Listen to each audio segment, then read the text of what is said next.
kenshi na kenshi uba usanga umunyarwanda aranga kugufasha kandi ejo wenda uzagira icyo uzapfa uzahura n'ikindi kibazo runaka usange nibwo yibutse kugufasha.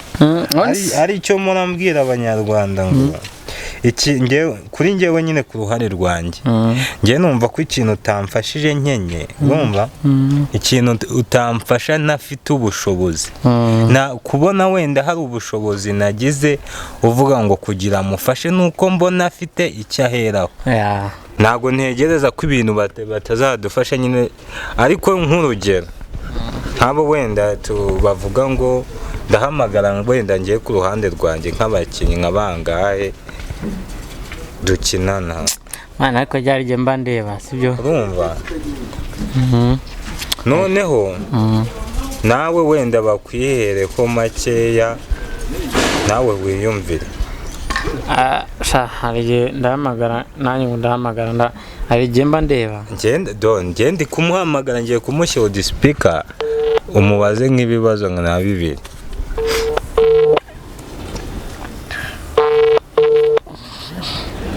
Hello? Asumuta? Yo. Mwiriwe neza? Mwiriwe. Turi mu kiganiro. Hari ikintu urumva? Twari twagira ngo tukubaze. Urumva? Hari ibintu bivugwa ariko umubaze weho wari uri kubivuga. Uyu ni umwe mu bakinnyi banjye. Bimeze bite se umukobwa? Ni amahoro? Ni amahoro. Izi saha se ubu ngubu urumva wifashe neza ra? Ntari bikabisa nubwo izuba rimeze nabi. Ni ibya twese naho twarihungira. Nyine twari turimo kwibaza tuti usanga hari abantu usanga muri iyi sosiyete nkatwe tuba dukeneye gutera imbere nyine tukiri mu nzira. Urareba iyo umuntu akiri mu nzira ataragera iyo ajya biba bigoye kandi biragoye no kugera iyo ujya. Cyane cyane ngo abakobwa mwebwe harimo mushaka gutera imbere ariko mugahura n'ibisitaza by'ababakoresha nyine. Ugasanga nk'umuntu niba gukoresha ari yarakubaza byinshi wazaje basi tukabanza tukaryamana mbere yuko nguhereza ka interview cyangwa se ngukoresha muri filime yanjye. Wowe urabibona ute se ubona ariyo nzira nzima yo kunyuramo cyangwa bibaye byiza umuntu yajya kuri hanze? Rero bikunze kugorana nkatwe abakobwa. Akarengane muhura nako. Ariko nanjye banza usubiza ko ngako arakubaza nanone. Nene kuvuga nyine bikunze kugorana ati abakobwa kugira ngo rwose uzabone umuntu uguha support no muri bari abakinnyi bazwi baragafashe. Bikunda kugorana byatari. Ariko nyine ntabwo byagakwiye yuko kugira ngo umuntu agufashe ikintu ari uko mwabanza ngo mukaryamana iki. Niba ugomba gufasha umuntu mufashe ariko utabanje kumwaka ikindi kintu ngo kugira ngo ibyo bintu bikunde ngo nuko ngo waza ukamusura. Gusa bikunze kubaho ariko ntabwo biba ari byiza. Ntabwo biba ari byiza pe. Nyine biriya bintu ariko nyine hari igihe usanga abana b'abakobwa babigwamo kubera gushaka ibintu byo kuvuga ati ndashaka gutera imbere ndashaka kugira ngo ngire aho ngera. Nyine ubuzima rimwe na rimwe umuntu aba yarakubiswe ariko kubera gushaka gutera imbere ugasanga bimeze akabikora ariko bikamusigaramo agasigarana toroma y'ibintu yakoze. Yamara no kugafata cyajya aba yicaye nk'imbere ya kamera kuri YouTube wamubona agatangira kagahinda kakagaruka. Cyane rwose ugasanga karagarutse bitangiye kumugaruka kandi arabikoze agira ngo abone hit yamara kwibona noneho bya bintu noneho bigaturika ugasanga atangiye kubabara atangiye kubivugira n'imbere ya kamera. Cyane nk'iyo bakubajije ku buzima bwawe mu gutangira nyine.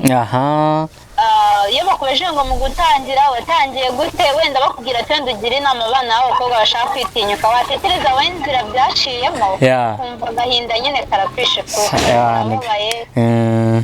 nyine ukabivuga ariko ku mutima buriya nyine ubabaye iyo utekereje wowe ukuntu nyine wazamutse pe.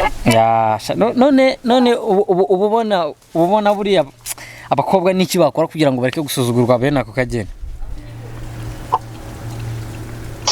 mbona rero sinzi gusa nyine icyo buriya iyo ufite impano nta mpamvu yo kwiheba kuko ntabwo ariko abantu bose baba bameze ariko abantu bose baba bameze buriya ufite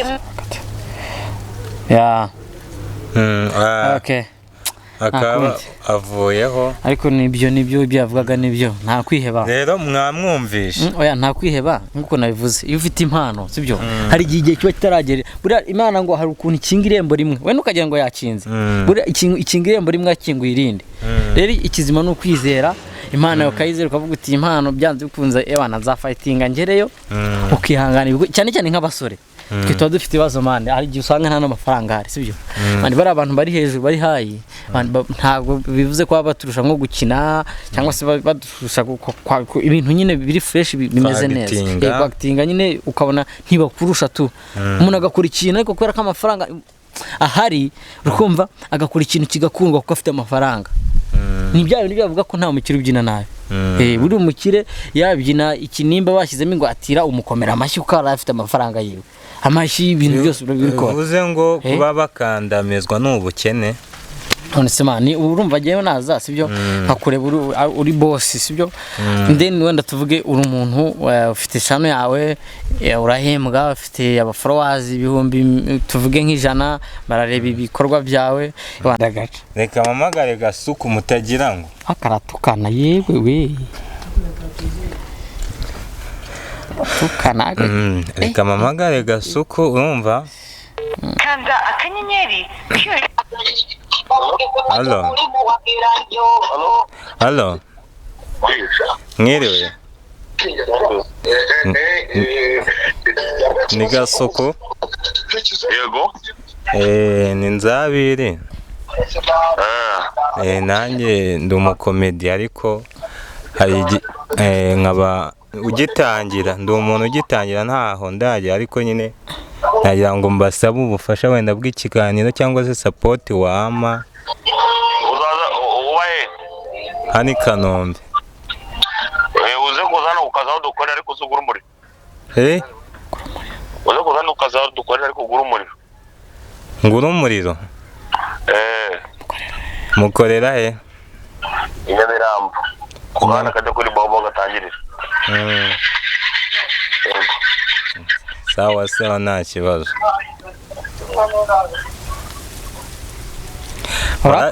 murabyiyumviye rero uri kujya kugura umuriro murabyiyumviye gusa ariko njyewe uko mbyumva atandukanye n'abandi we ntari igihe umuntu ababwira ibintu mukagira ngo ni ibintu umuntu aba ababeshya nabaha ingero nyinshi nabaha n'undi urumva rero wenda hari igihe wenda mubona umuntu yanze gukora ikintu mugatekereza ko yanciye amafaranga kandi mwana mujye muha agaciro ibintu umuntu aba yakoze urumva ngenda namwumva cyane ikibuwenda nuko yaguca ay'umurenge n'ubundi wenda nk'ibintu Gasuku avuze weho wabivugwaho iki ubundi mu buzima man iyi nyanja twogamo sibyo iyo hari ubwato bunini sibyo urabwa abantu bagenda mu bwato bunini ntago baba bahuye n'abagenda mu bwato bw'ibiti none se urumva ari ubwato bunini n'abo bwato bw'ibiti baba bafite ingorane nyinshi n'abaye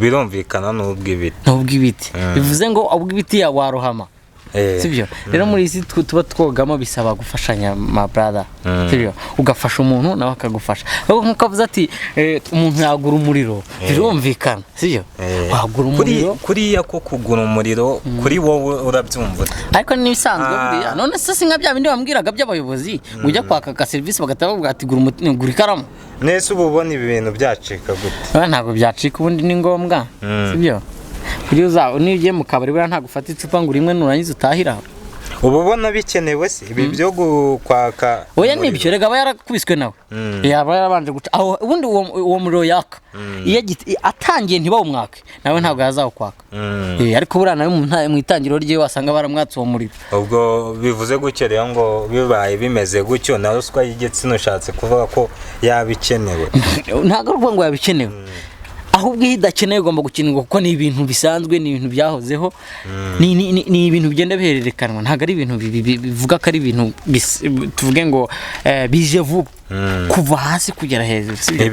Nasa n'ujya ubumva n'abahanzi abahanzi ati bamwe bati yarambwiye ngo ngire ntarambwiye ati yasinkorera ubuntu buno hasigaye bavuga ngo kugira ugafate niba udafite amafaranga bisaba kuba uri mwiza cyane cyangwa se uri mu Mr. Gasongo. Yeah man, nagushimiye kubw'ubutumire waje wakoze cyane kabisa, kandi ndagushimiye bura Gasongo ni umuntu twatangiranye kera, nibi byose abifitemo uruhare runini. Ariko man tuzagafata, abifitemo uruhare tuzagafata kabisa, warakoze. Ngo gahoro gahoro nirwo rugendo, cyangwa gahoro gahoro byagejeje umuhovu kwiriba, sibyo? Bye rero, turabakunda. Ikindi guys bana, kuri Inzabiri TV subscribe na sharing ibya hatari man, gahoro gahoro nirwo rugendo, sibyo? Kandi nta kibazo, mujye mudushyigikira uko mushoboye, natwe tuzadukora ibyo dushoboye.